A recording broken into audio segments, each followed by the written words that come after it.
Hello YouTube, this is ChardarYuGiOh here with not only a classic favorite deck of mine, but the classic favorite deck of mine. This is the first serious competitive deck I played with, and in its highlight I won 7 locals in a row with a variant of this deck, which is absolutely incredible. And that deck is, of course, Herald of Perfection Agents. I hear everyone in my locals groaning right now, but it's just so much fun to play. Obviously, I'm still having some consistency issues with it because the deck's always had consistency issues, but I've been working to alleviate that, and I'll accept any suggestions people might have down in the comment section about how to improve this. But onto the deck profile, I use 2 Agent of Mystery Earth because I have to. Use 3 Agent of Creation Venus and 3 Master Hyperion. Master Hyperion's the main boss monster of the deck, just blow stuff up, huge beater. 3 Mystical Shine Balls to work with the Venus, 1 Spirit of the Harp, or El Spirita del Harpa, because this is Spanish, which is really cool. And Gaia Megami, I use Advanced Ritual Art in this build, and there is a debate between using these two, because with this one you have to send a Shine Ball with it. Now, I like using all 3 of them because it lets me dump either 3, 2, or 1 fairy into the grave with Advanced Ritual Art, which is very helpful for setting up Christia plays, because Christia is also a pretty crucial boss monster of the deck. I use 3 Manju, just incredible search card. I can add whatever I need at the time to my hand, and it's amazing. I use 3 Herald of Perfection, main boss monster of the deck. The whole deck is focused around this thing. 3 Herald of Orange Light. I ran 2 before, I run 3 now, I'm not sure about it yet. It's very good for effect negation if I can't use Herald, and it helps me set up my graveyard for Hyperion. And Archlord Christia plays. Archlord Christia is a very critical boss monster of the deck. If you get Herald of Perfection and Christia out, or even Herald of Perfection, Christia, and Hyperion out, it's nearly a total lock. There's almost no way. I run Honest because it's a fairy deck. I use 1 Gen Exile Birdman and 2 Card Trooper. Card Trooper is my personal tech into it now, and a lot of people are probably wondering, why do you run this? Because it combos very well with the deck. You may have seen Alistair's Call of the Haunted Card Trooper build, and I tried that. I didn't like it, but I did like the idea of Card Trooper in the deck.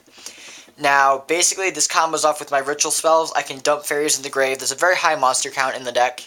It helps me draw a card. I can thin the deck, set up my grave, and even if I mill a ritual spell, that helps me combo out with Preparation of Rites.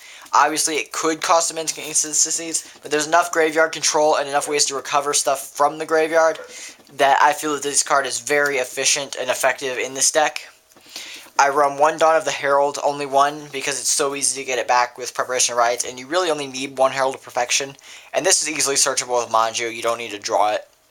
1 Advanced Ritual Art, these are 2 ritual cards I use, they're just for some flexibility. 3 Preparations of Rites, incredible card. You can if you've already ritual summoned something, you can plus off of it, which thins your deck, gives you advantage, and you can add. And if you search the Herald with it, after you already have Herald, that's just a free negation. So deck thinner, searcher, free negation, you can plus with it, it's incredible. The deck is very vulnerable to back row, Solemn Warning, Solemn Judgment, and Bottomless Trap Hole, that sort of deal. So I run 3 MSTs, which is more than I run in any other deck, but I have got to clear out back row with this deck. I just have to. Heavy Storm, staple, Dark Hole, staple, Monster Reborn, and Book of Moon. I'm considering taking out Dark Hole, honestly, in this deck. I get that it's a staple and that it's very good for field clearing, but it's completely dead after I have a Hyperion or a Christia or a Herald out, so I'm not certain if I even want to keep Dark Hole in the deck. So if anyone has any opinions on that, that would be great. Extra deck is pretty basic. I run Catastor, Magical Android for some flexibility. Gaia, Knight, Force of Earth, just because I want a level 6 Synchro in case I have to go into a level 6. I don't really play this that much. And since Brownet got banned, my opinion is that this is the next best level 6, so I run this.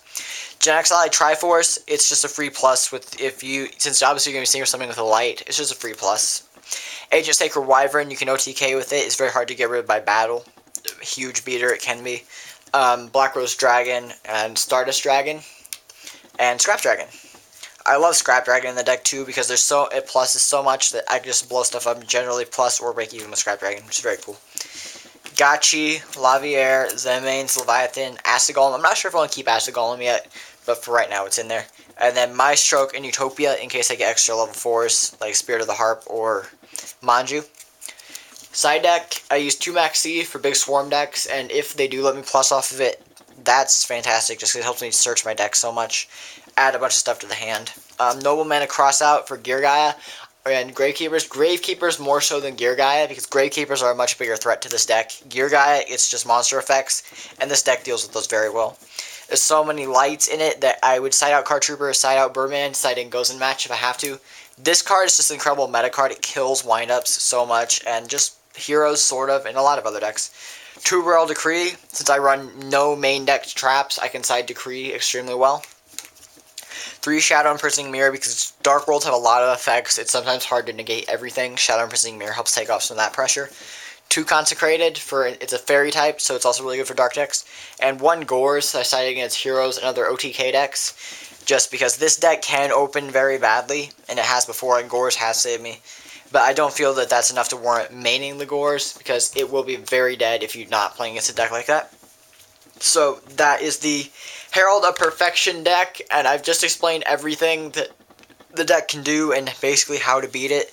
So please don't complain about this deck when it shows up at locals, because this deck is coming to locals. And anyone who has any suggestions about that, please just post them down there. If you liked the deck, thumb it up. If you didn't like it, thumb it down. And peace out.